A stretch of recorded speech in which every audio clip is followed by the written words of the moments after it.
pessoal que fez a inscrição aí para participar do Herpetorama. Eu tô super honrada de poder participar desse evento que é Herpetologia para Todos. Dou parabéns aos organizadores e um super agradecimento por terem me convidado.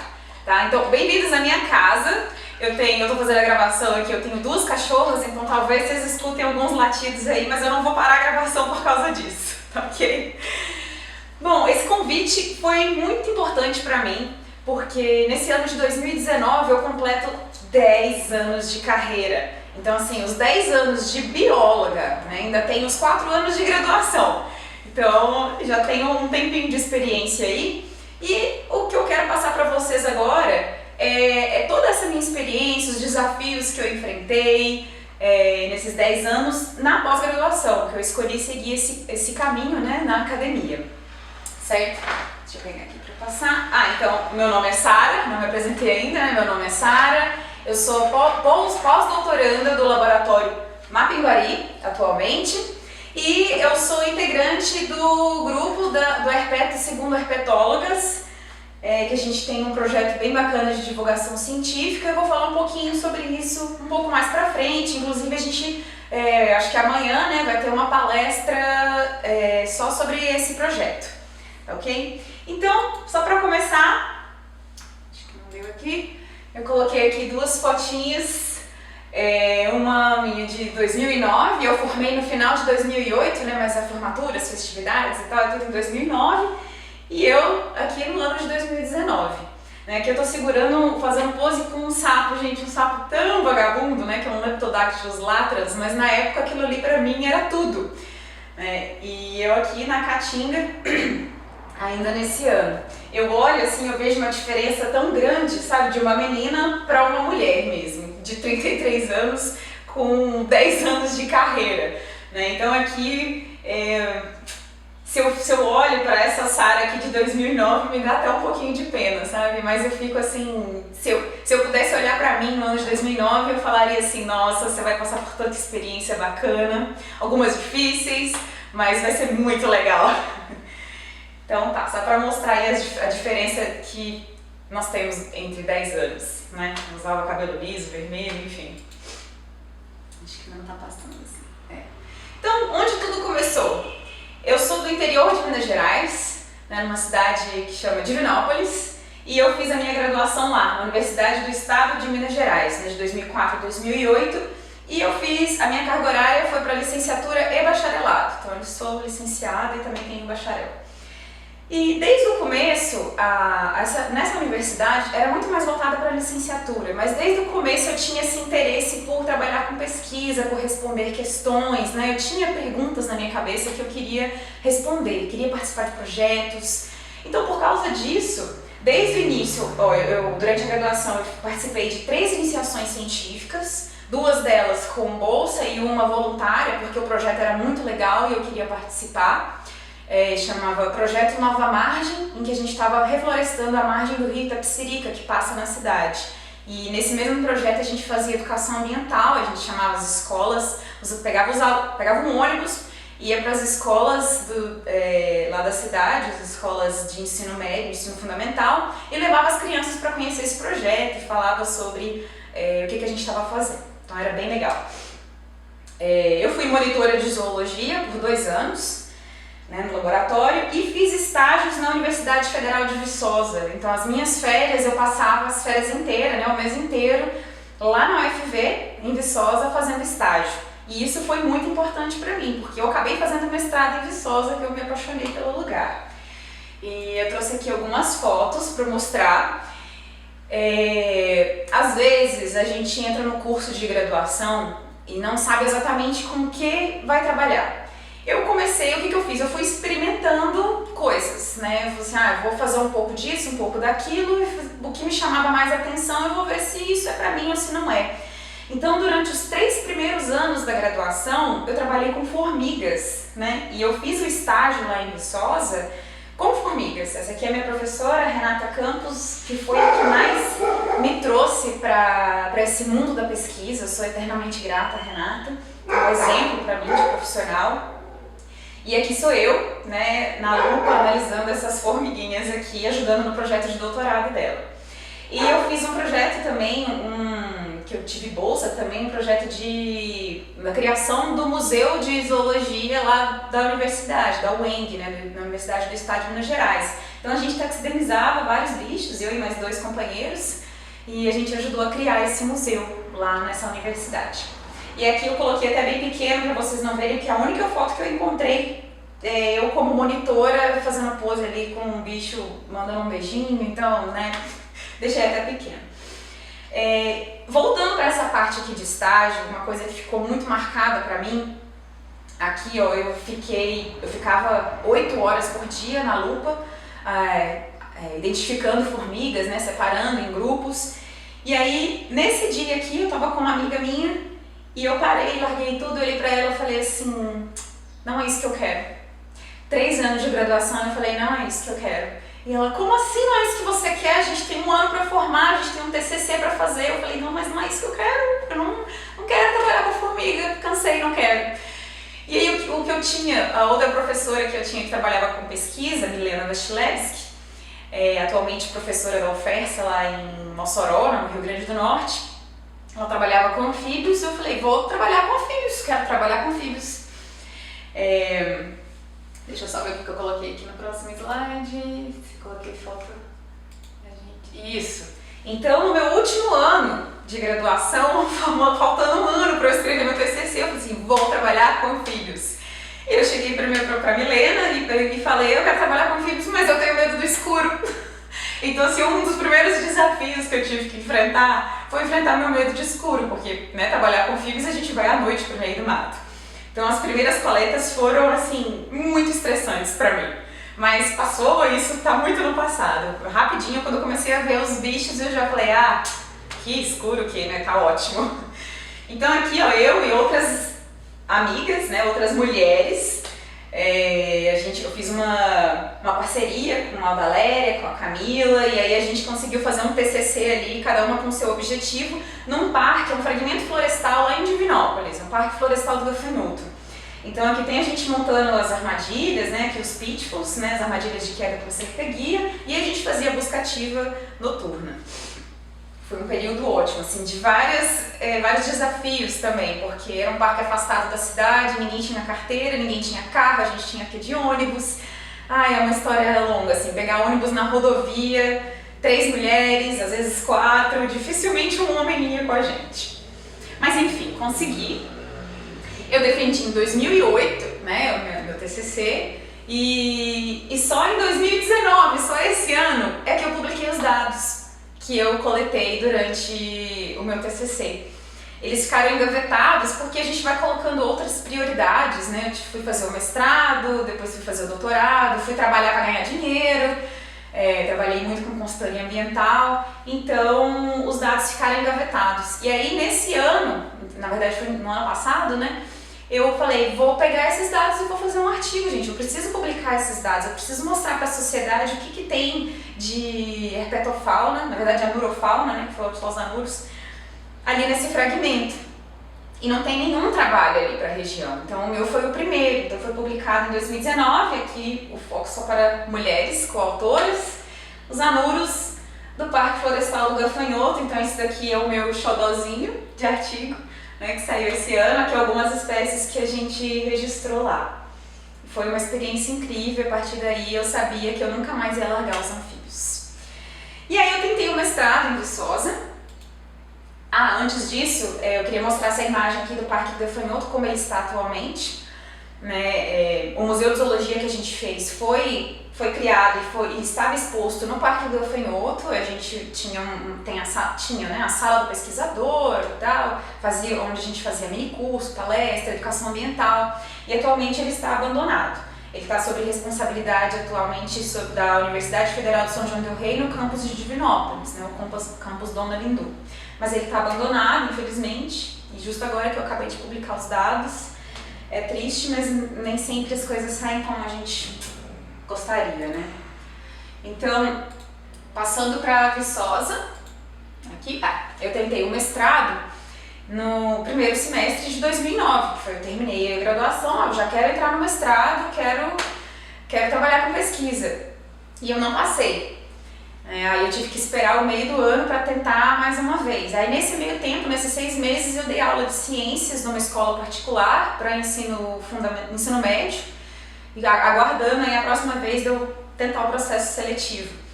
E eu tinha me apaixonado por Viçosa e todo mundo me disse que o orientador lá era muito bom, o orientador que trabalhava com anfíbios e répteis, que é o Renato Feio. Eu falei, não, quero trabalhar lá no Museu de Zoologia da Universidade Federal de Viçosa, é meu sonho. E aí, no meio do ano, eu tentei novamente, passei, mas eu passei sem bolsa. Então, foi bem complicado. Eu não falo assim, eu não passei fome, mas eu passei muita vontade das coisas, né? Porque o dinheiro era muito regrado, era um pouco de dinheiro que minha mãe não dava, eu não tinha renda. Então foi um pouco complicado, mas era o que eu queria, né? Minha mãe podia me ajudar um pouco, então eu me esforcei. E quando eu entrei com um projeto muito nada a ver, gente, um projeto absurdamente sem noção. Não é esse título, né? Aqui sou eu tentando realizar o meu primeiro projeto sem pé nem cabeça, que foi o que eu tinha passado no mestrado. E aí o meu orientador, o Renato Feio, pediu para eu trabalhar com esse sapinho aqui, ó, Proceratophis melanopolgon, um sapinho de chifre que tinha na Serra do Brigadeiro, né? No parque lá da Serra do Brigadeiro, perto de Viçosa. E ele falou assim, Sara, olha, esse projeto aí seu não vai dar certo, vai trabalhar com revisão taxonômica de Proceratophis melanopolgon, que ele ocorre tanto na Serra do Mar quanto na Serra da Mantiqueira, eu acho que você pode fazer uma revisão. Aí eu, revisão taxonômica, não sei nem o que é isso, nunca ouvi falar. Então eu tive que estudar muito para escrever um novo projeto, e aí eu escrevi um projeto já nas normas de um edital que estava aberto do CNPq, que é o Protaxa, para conseguir uma bolsa de mestrado.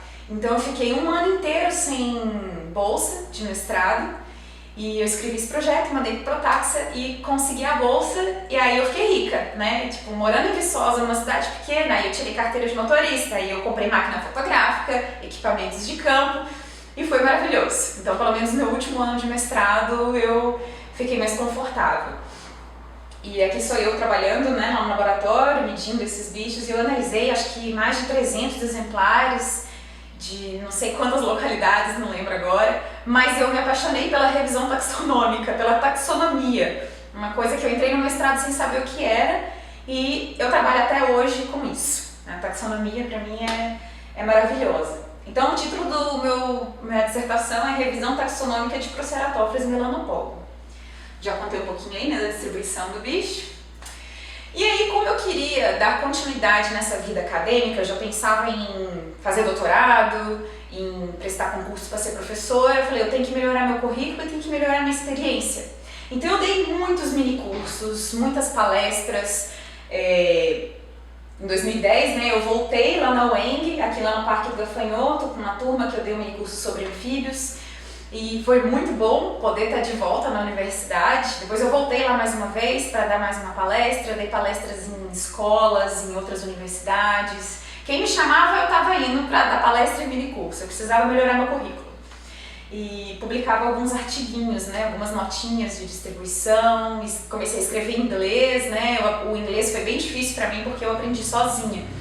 E só quando... Acho que foi em 2015 agora que eu consegui fazer um curso de 1 ano de inglês para poder me aprimorar, que foi quando eu consegui ter recurso para conseguir melhorar um pouco o meu inglês. Melhorar muito, né? Porque agora eu consigo me comunicar, agora eu consigo conversar e escrever artigos melhor. E aí, ó, eu defendi em outubro de 2011, eu defendi minha dissertação de mestrado. Eu gosto de mostrar esse número, não sei se aí está muito longe, não sei se dá para ver. Que na época, em 2011, tinham 24 espécies de Proceratophis e atualmente a gente tem 41. Então, assim, de 2011 para cá, várias espécies foram descritas, né? Então, vocês veem que esse processo de descrição de espécies novas tem continuado, né, ao longo do tempo, ainda mais com novas ferramentas agora, com molecular e o uso de taxonomia integrativa, e a gente tem descoberto muitas novas espécies. E eu contribuí com esse número aqui, eu vou mostrar daqui a pouco o resultado do meu trabalho. E aí chegou no momento romântico aqui da minha apresentação, da minha história, que na minha defesa de mestrado, não sei se vocês conhecem, o doutor, professor Diego Santana, ele é professor aqui na Universidade Federal do Mato Grosso do Sul. E ele me pediu em casamento assim que terminou a minha banca, né, a arguição. O Renato Feio perguntou, alguém quer falar mais alguma coisa? Aí o Diego levantou e me pediu em casamento. Eu tô contando isso daqui porque isso tem um reflexo na minha história, na pós-graduação, que faz sentido. Então eu tô contando pra vocês, além de ser muito romântico, isso faz sentido também ao longo da minha carreira e eu vou contando pra vocês. E eu aceitei, né? Tanto é que estamos casados há quase, mês que vem faz 6 anos de casado. Bom, aí eu defendi em 2011 e eu só consegui publicar os dados em 2014. Demorou um pouquinho, a gente teve um problema com revistas, então não é tão simples assim você escrever um projeto, defender e depois publicar. Então o título do trabalho foi uma revisão taxonômica de Proceratops melanopogum com a descrição de 4 novas espécies. Então ficou o próprio Proceratops melanopogum, que ocorre exclusivamente ali na Serra do Mar, o Proceratops mantiqueira, que ocorre exclusivamente na Serra da Mantiqueira, e outras 3 espécies ocorrem em áreas mais restritas, né? A gente tem o Gladius, provavelmente uma espécie extinta, não vou entrar em detalhes quanto a isso. Quem tiver interesse, depois a gente conversa sobre. Proceratops pombale, homenageando o Júnior, né? O professor Pombal. E Proceratops itamari, homenageando o Itamar Martins, porque foi ele que me deu todos os dados, ele entregou assim. Eu falei, nossa, que pesquisador faz isso, né? Ele me deu tudo, bioacústica, na verdade os dados, né, de gravação, os indivíduos, me deu todas as informações de história natural, e aí ele me entregou tudo e falou assim, faz o que você quiser. Eu, nossa, gostaria que todos os pesquisadores fossem assim. Inclusive, eu vou contar um caso engraçado aqui, que na época demorou muito para sair, né, de 2011 para 2014. Eu já tinha falado com ele que era uma espécie nova e ele falou assim, mandou um e-mail e falou assim, Sara, tem como você me passar o nome do bicho só para eu adiantar um relatório aqui? E eu falei, ai, como é que eu vou contar o nome do bicho? Aí eu respondi falando, calma que já tá saindo, você vai saber. E aí, anos depois eu encontrei com ele pessoalmente e ele falou assim, olha, eu te xinguei tanto porque eu te passei todo o material, eu te mandei um e-mail pedindo para adiantar para mim o nome do bicho e você não quis. Eu falei, olha que menina nojenta, porque passei tudo para ela e ela não quer passar o nome? Nojenta. Mas enfim, ele tá feliz que agora o nome dele tá num sapinho de chifre aí. Depois do mestrado, aqui, não está passando. Aí. Bom, o mestrado não foi traumatizante para mim. Eu passei tranquilamente durante o mestrado, os 2 anos, apesar do primeiro ano não ter tido bolsa. Mas eu senti que eu precisava de um tempo, né? Por isso que eu coloquei que alguns precisam de tempo, não são todos que conseguem dar continuidade, né? Pular direto do mestrado para o doutorado, graduação, mestrado, doutorado. Então eu dei um tempinho na minha vida. Alguns precisam desse tempo. Eu terminei, eu estava muito cansada, não foi traumatizante, mas eu estava muito cansada, né? Porque você escreveu uma dissertação e na época eu não escrevi em forma de artigo, eu escrevi em forma de dissertação, então ficou muito grande, eu passei madrugadas a fio escrevendo, então assim, eu estava muito cansada. E, né, como o Diego influenciou na minha carreira aqui um pouco, o Diego já tinha passado no doutorado lá na Universidade Federal da Paraíba, ele estava morando em Natal. Eu falei, eu vou para Natal, eu vou fazer alguma coisa lá em Natal, e aí eu já tinha arrumado para trabalhar com monitoramento dos parques eólicos lá no Rio Grande do Norte. Eu falei, tô me mudando, vou para lá, vou trabalhar um pouco, depois eu penso em voltar para academia, preciso de um tempo. E aí o que eu fiz nesse meio tempo? Eu trabalhei nas eólicas e apareceu eu me mudei para lá em outubro de 2011, mas aí no primeiro semestre surgiu a oportunidade, né, abriu um edital para professor substituto da UFRN, da Federal do Rio Grande do Norte, e eu tentei e eu passei. Eu falei, nossa, passei, vou ser professora substituta da Federal. E aí, até coloco aqui que desde cedo eu já participava de manifestações. Essa daqui foi a Darwin Pede Veta Dilma, né, que sou eu com um colega de trabalho, vários alunos meus estavam ali presentes. Foi quando ia ter uma alteração no Código Florestal, eu não lembro exatamente o que era, mas a gente foi lá dar veta Dilma, pede veta Dilma. Enfim, mas eu trabalhei só um semestre, né, teve um problema na hora de renovação do professor substituto e eu fiquei só o primeiro semestre, mas esse primeiro semestre foi o suficiente para esquentar o meu coração de novo. Eu falei, não, eu quero dar aula, eu quero ter alunos, né, durante esse período eu tive uma aluna de TCC, eu orientei ela, então me abriu de novo essa vontade de voltar para a academia. Eu falei, vou fazer doutorado, né, porque qualquer oportunidade que surgir eu já tenho o meu título. Então, no primeiro semestre de 2013, eu tentei, né, o processo seletivo e passei na Universidade Federal da Paraíba. Por que eu não tentei em Natal, sendo que eu estava morando lá? Porque o programa de lá não era em zoologia, era alguma coisa de ecologia, conservação, evolução, não sei, eu não lembro o título do programa. Mas eu queria, né, eu bati o pé, eu falei, não, eu quero ser doutora em zoologia, eu quero ser zoóloga. E como não tinha, eu falei assim, vou fazer na UFPB, que é aqui perto, né? Então sempre que tinha disciplina eu tinha que sair, me deslocar de Natal e ir em João Pessoa, mas isso foi bom porque eu tive uma rede de amizades, né? Tanto em Natal quanto em João Pessoa. E meu orientador é da Universidade Federal do Rio Grande do Norte, que foi o Adrian Garda, a gente está aí em parceria até hoje, um grande pesquisador. E ele estava cadastrado no programa do UFPB, eu falei, beleza, então eu vou tentar lá e passei. Né? Então em 2013 eu comecei o doutorado em zoologia na Universidade Federal da Paraíba, que foi até 2017. E aí, aqui no doutorado, eu falei, eu me propus um novo desafio. Eu continuei com o gênero Proceratophis, porque eu gostava muito e eu já tinha umas ideias na cabeça assim, para Proceratophis cristiceps, que ocorre na Caatinga toda, no Nordeste todo, eu já estava lá. Então já tinha umas hipóteses assim na minha cabeça, umas perguntas que eu queria responder. Então o título da minha tese foi Sistemática e Biogeografia das espécies de Proceratophis, desse complexo de espécies cristiceps, né, que são várias espécies. Não vou ficar entrando em detalhe com relação ao projeto. Mas eu incluí um tipo de dado que eu não estava acostumada, que são os dados moleculares, né? Então eu me propus a aprender isso. Eu falei, não, eu estou aqui no doutorado para aprender, então eu vou trabalhar com isso. E como o Adrian tinha, e é caro, né, trabalhar com molecular, eu tinha que fazer coletas, e como o Adrian já tinha projetos aprovados para trabalhar na Caatinga e para fazer sequenciamento, eu falei, o Adrian é o parceiro perfeito que eu preciso agora, o orientador que eu preciso, ele vai bancar o meu trabalho. Tanto que, fazendo umas contas por alto, assim, o meu projeto de doutorado eu devo ter gasto uns 30 mil reais. Mas nada saiu do meu bolso, nada saiu da minha bolsa de doutorado. Foi tudo bancado pelo projeto aprovado pelo professor Adrian. Né?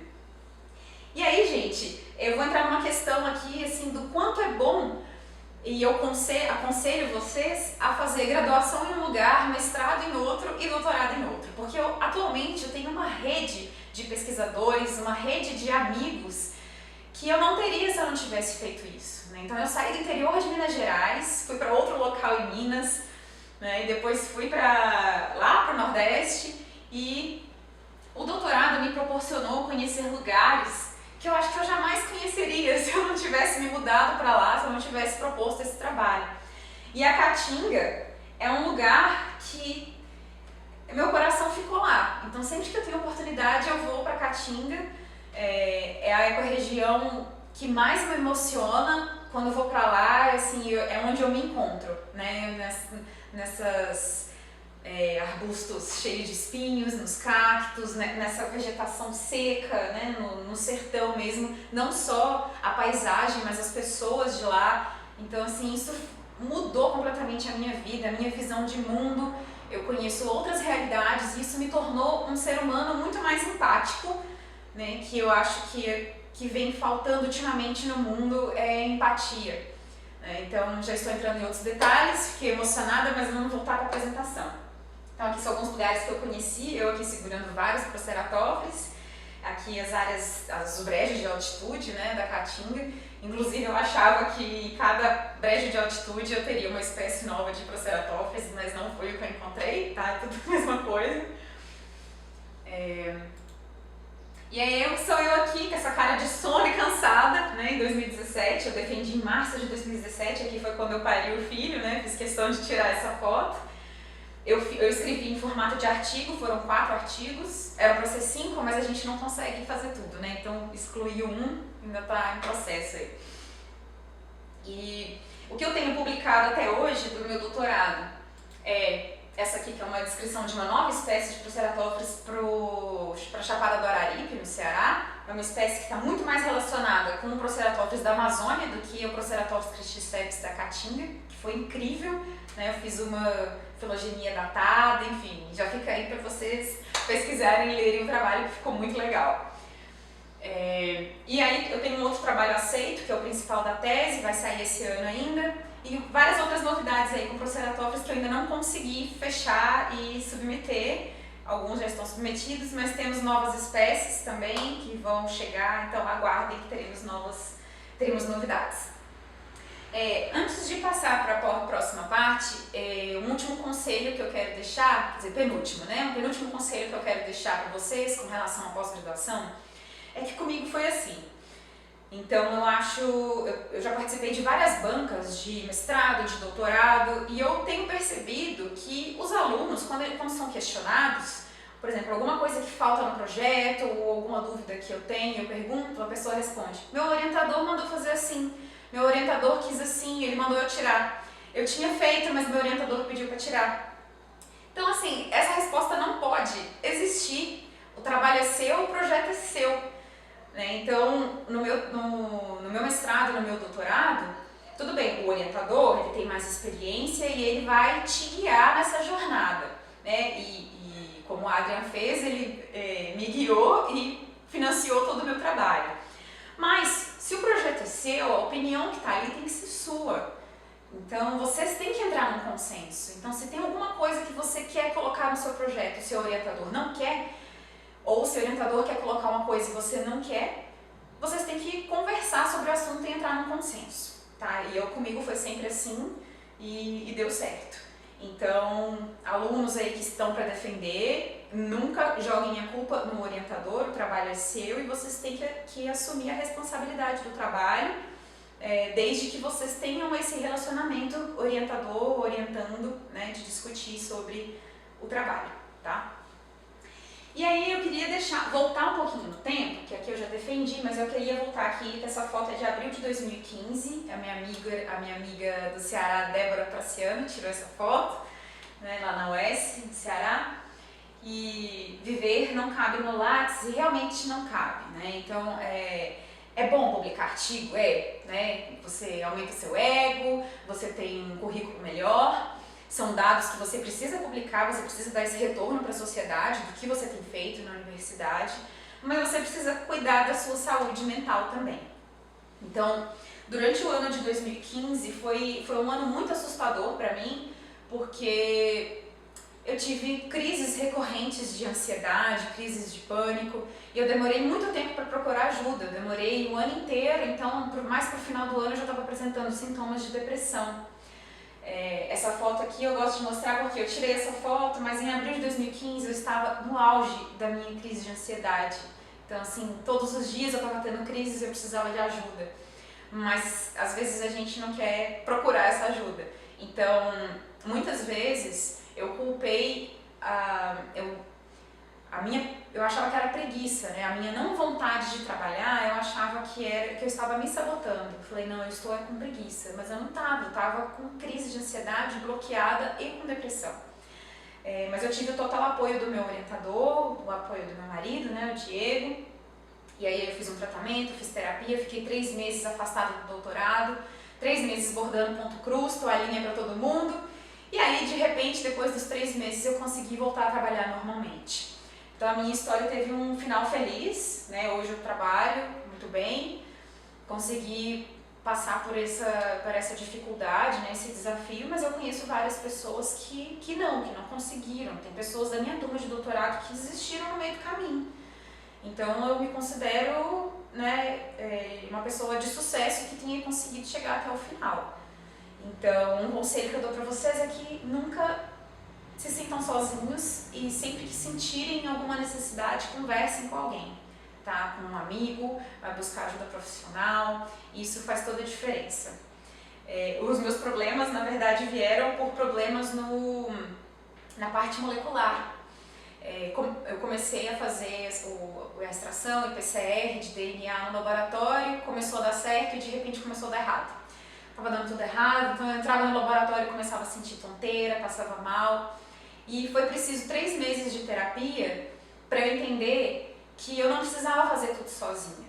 Então hoje, uma frase que eu falo muito é que ciência não se faz sozinho. Quando você distribui a carga, né, entre colaboradores, ou você pega informações de outros colaboradores, o trabalho fica mais completo, fica mais bonito e você não tem uma sobrecarga tão grande. Então é isso que é ciência, é fazer colaborações, né, buscar por parcerias. Bom, fiquei emocionada novamente, mas vamos dar continuidade. Então eu defendi, né? E aí, doutora?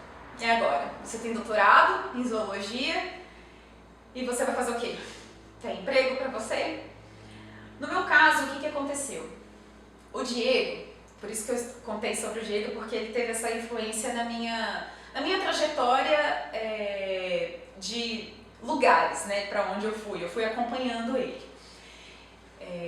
Ele já tinha passado no concurso aqui na Universidade Federal do Mato Grosso do Sul. E eu já estava morando aqui, na verdade, né, antes de terminar o doutorado.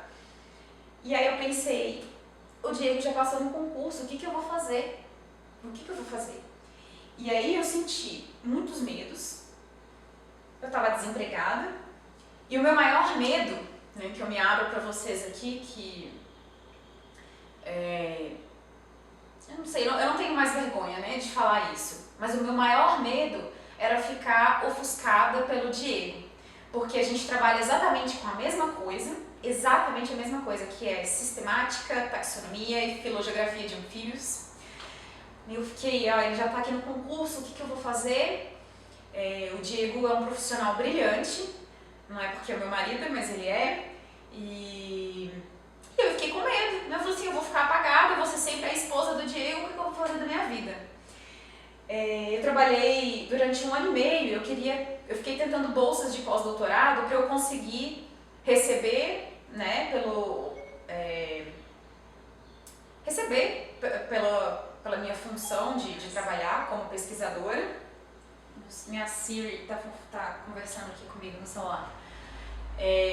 Mas eu não conseguia, eu tentei 3 bolsas de doutorado, pós-doc, e não conseguia. Então eu fiquei trabalhando com consultoria ambiental, que era uma coisa que eu já fazia antes. Eu amo consultoria ambiental, mas assim, a gente não pode depender muito da grana da consultoria ambiental, porque é assim, né, a gente faz o trabalho e meses depois eles pagam, não tem uma data certa.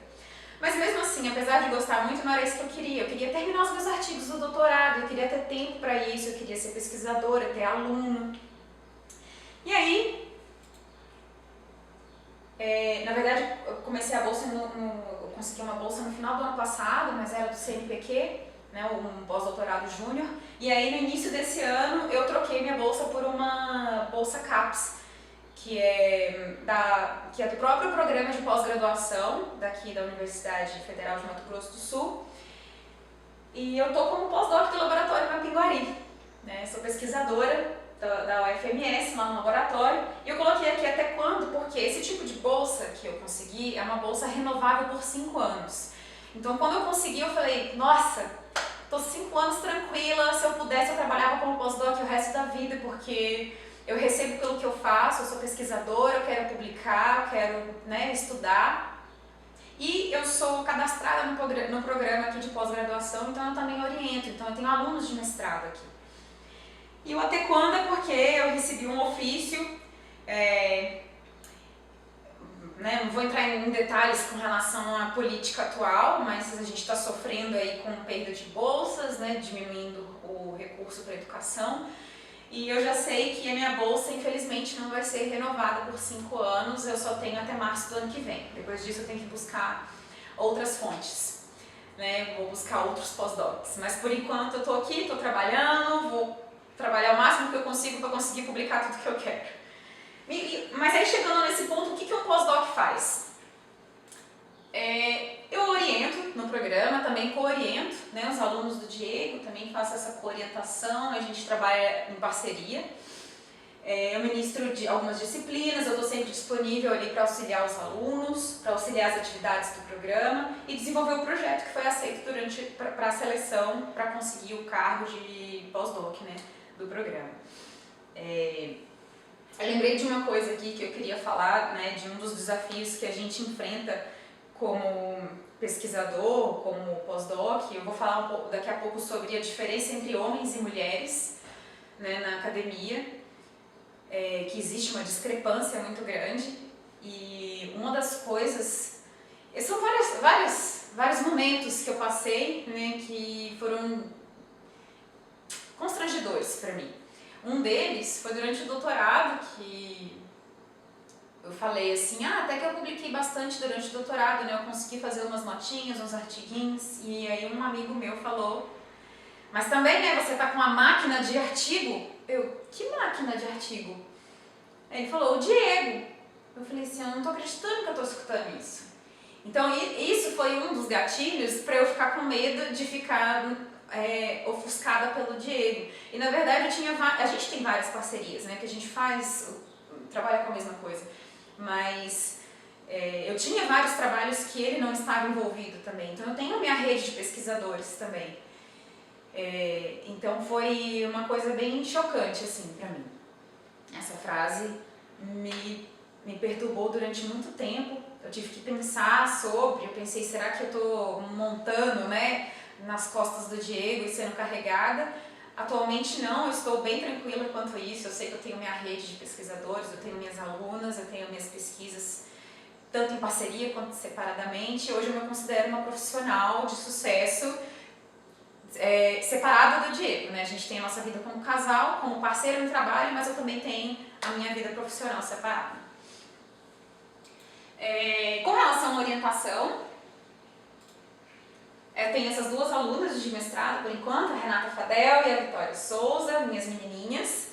Mas eu também tenho uma vaga, tá, gente, para esse ano. Opa! Quem tiver interessado aí, eu tenho, mas é para trabalhar com sistemática, taxonomia e filogeografia de anfíbios, tá bom? Bom, e aí eu coloquei aqui para vocês, né, umas fotos e os nomes dos meus guias, né, durante a academia. Foi a Milena Vasilevski durante a graduação, essa aqui é uma foto de 2009. O Renato Feio, aqui eu tirei uma foto, esse aqui é do último congresso, com o Renato e com a Adria, minha aluna Renata. Isso aqui na festa do congresso, a Renata é a Vitória e o Adria é doidão ali atrás. Então tudo que eles me ensinaram, eu busco de bom, né, eu busco passar isso para as minhas alunas. Então, gente, essa foi a história da minha carreira, desses 10 anos, o que eu passei durante esses 10 anos. Atualmente eu estou aqui no Mapinguari, muito feliz, né, com uma rede de pesquisas que eu tenho. E eu queria falar só um pouquinho desse projeto H2H, porque a gente vai ter uma palestra totalmente voltada para isso, se não me engano, eu acho que é amanhã. Eu sou uma das herpetólogas, né, que faz parte desse projeto. Eu agradeço o convite de todas para poder participar, porque eu não estou desde o início, né, eu entrei esse ano. Que a gente faz divulgação científica de uma forma simples para toda a sociedade. Então a gente tem um perfil no Instagram, no Facebook, no Twitter, porque publicar artigo é muito bom. Mas você publicar um artigo que vai ficar em inglês, com palavras difíceis, somente em revistas que são acessadas por acadêmicos, né, da nossa área, e qual é a função disso? É só de alimentar o seu ego, né? Então, ultimamente eu tenho feito muito isso, de buscar levar para a sociedade o que a gente faz dentro das universidades. Isso é muito importante, divulgar a ciência, deixar ela mais popular entre nós. Então é isso que a gente faz nos nossos perfis, né? Alguém publica um artigo, é muito complicado, às vezes nem eu entendo, mas aí a gente escreve um textinho resumindo com palavras fáceis para todo mundo entender o que foi feito, qual que é a importância disso. Vou falar um pouco mais rápido porque meu tempo está acabando. Essa palestra a gente apresentou no congresso. Quem foi ao Congresso Brasileiro de Herpetologia em Campinas assistiu. Eu vou falar rapidamente, só para mostrar a diferença entre homens e mulheres na academia. Será que existe um vazamento de duto na herpetologia? Onde estão as herpetólogas brasileiras? Então, essa moça aqui, essa professora Alice Pell, Em 1996 ela publicou um artigo falando sobre mulheres na ciência, né, mulheres na academia, sobre esse vazamento de duto, né, como se fosse um cano mesmo, que as pessoas vão entrando e as mulheres vão vazando desse cano, vão para onde elas estão indo, né? De 20 anos para cá a gente teve um aumento de mulheres doutoras em posições, né, ocupando posições acadêmicas, mas ainda é muito desigual. Ela foca aqui em 4 períodos críticos para a mulher durante a educação. Começa pela primeira infância, né, em que as meninas são sempre presenteadas com vassourinha, com panelinha, né, como se fossem donas de casa, e os meninos com aparelhos, brinquedos que são como se fossem profissionais, né, para ocuparem outros tipos de cargo que não sejam dentro de casa. Né? E aí vem a adolescência com a sexualização da mulher e os garotos são influenciados a continuarem os estudos, né, a trabalhar. E aí o mesmo vai acontecendo na entrada da universidade, na entrada na pós-graduação. E aí a gente tem aqui dados da Unesco de 2013, aqui esses valores são em porcentagem, tá? A diferença entre homens e mulheres. Então a gente tem um cano mesmo, em que existe um vazamento aqui para onde essas mulheres estão indo, assim, aqui é para cientistas, né? Então, mulheres que entram na graduação, a proporção é mais ou menos a mesma entre homens e mulheres. Mulheres que entram na graduação também tem mais ou menos a mesma proporção entre homens e mulheres. Mas aí quando a gente vê aqui, ó, mulheres que têm doutorado, e aí esse número já cai, né, a proporção aqui de mulheres já é menor. E mulheres pesquisadoras, mulheres que ocupam algum cargo na academia, como função de cientista, de pesquisadora, esse número cai bastante. Então, onde estão essas mulheres? Isso geralmente acontece muitas vezes devido à maternidade, né, que as mulheres precisam se ocupam mais de cuidar dos filhos, então a produção cai, o currículo fica, né, desigual ao homem, ela precisa de um tempo maior para cuidar da criança. Isso poderia ser resolvido com a licença maternidade ser o mesmo tempo para pais e mães, né? Até porque o pai tem a função de cuidar do filho, não ajudar, mas cuidar igualmente assim como a mãe. Então talvez isso poderia auxiliar nesse vazamento. Aqui, passando rapidamente, esse trabalho é de 2019, foi feito um levantamento. Aqui são revistas, tá, científicas. De cor azul são laboratórios em que um homem ocupa o cargo-chefe, e de rosa ou vermelho são que mulheres ocupam o cargo de chefe. Então aqui a gente tem proporção, essa linha aqui, proporção de parcerias com mulheres. Então a gente vê aqui, olha, todos os laboratórios em que o cargo é chefiado por um homem, não existe parceria com mulheres.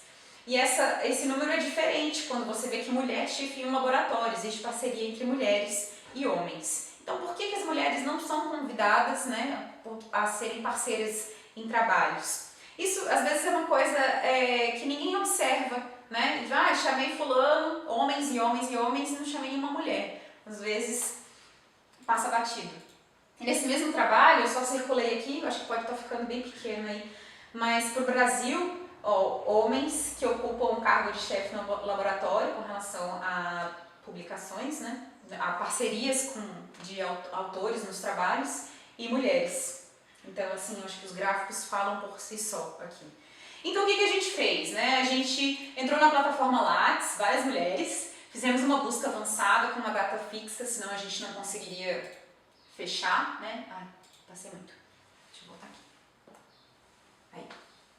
Usamos várias palavras-chave e aí a gente entrou no currículo de cada pessoa para ver se atuava com ciências biológicas e zoologia e quais atuavam com herpeto.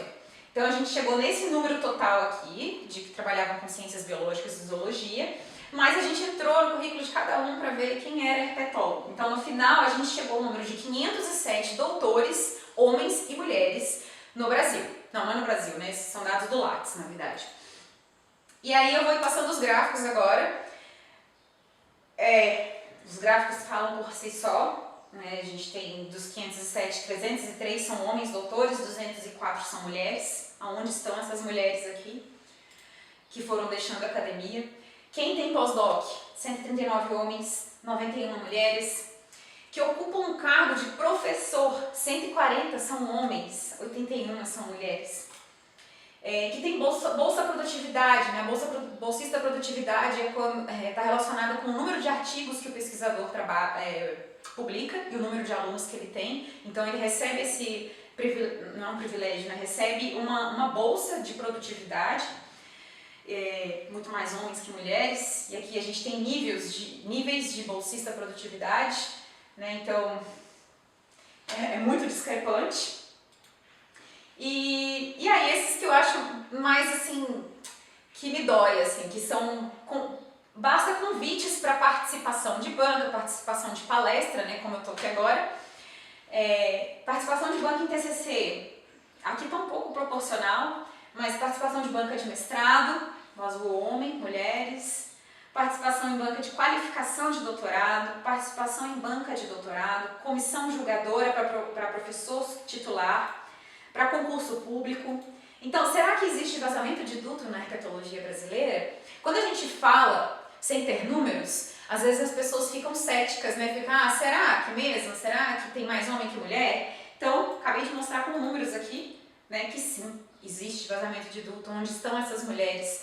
A gente não está aqui para diminuir o valor do profissional homem, né, do cientista, pesquisador homem. A gente está aqui só para pedir mais visibilidade, para ser mais convidada para essas palestras, para ser mais convidada a participar da minicurso, participar de banca, né? Nós somos boas pesquisadoras, eu conheço tantas mulheres cientistas que são incríveis. Então, onde estão essas mulheres? Eu vou até dar uma olhadinha depois, eu queria ter olhado antes quantas mulheres e quantos homens estão participando como palestrantes do Herpetorama. Mas imagino que seja esse número está começando a ficar mais igual. Mas quando você pega eventos, assim, a maioria são homens palestrantes, né, do que mulheres. Bom, eu só queria fechar aqui, então, mostrando que o Herpeto, segundo herpetólogas, a gente saiu no G1, né, cientistas incentivam a participação de pesquisadoras no estudo de anfíbios e répteis. A gente deu uma entrevista para o Terra da Gente, falamos como o projeto deu início. E aí cada uma de nós deixamos frases de incentivo para mulheres pesquisadoras, não só mulheres, né, mas para todos os que querem participar, mas principalmente mulheres. Eu dei um zoom aqui no meu conselho, que é o que eu vou deixar para vocês. Não existe uma profissão feminina ou masculina, existe a profissão que você quer seguir e ponto. Então assim, se eu tô aqui hoje é porque eu quis muito e eu consegui. Então para quem quer trabalhar na academia, quem quer seguir essa jornada aí, né, na pós-graduação, eu espero que vocês tenham sido influenciados pela minha história. Eu gostaria de fazer um breve agradecimento aqui para todas essas mulheres lindas que foram as que ajudaram a preparar essa busca de dados que eu apresentei agora para vocês, né, que foi apresentado na mesa redonda no Congresso. E só deixar aqui para vocês, né, que eu faço parte do Mapinguari e do H2H. Esse é o meu contato aqui no meu e-mail. No meu perfil do Instagram eu também faço divulgação científica, mas também no Mapinguari, o FMS e no Herpeto segundo Herpetólogas. Segue a gente. Eu espero que vocês tenham gostado. Acho que eu falei muito, não sei se vai ficar tempo para perguntas, tá? Mas é isso aí. H2H.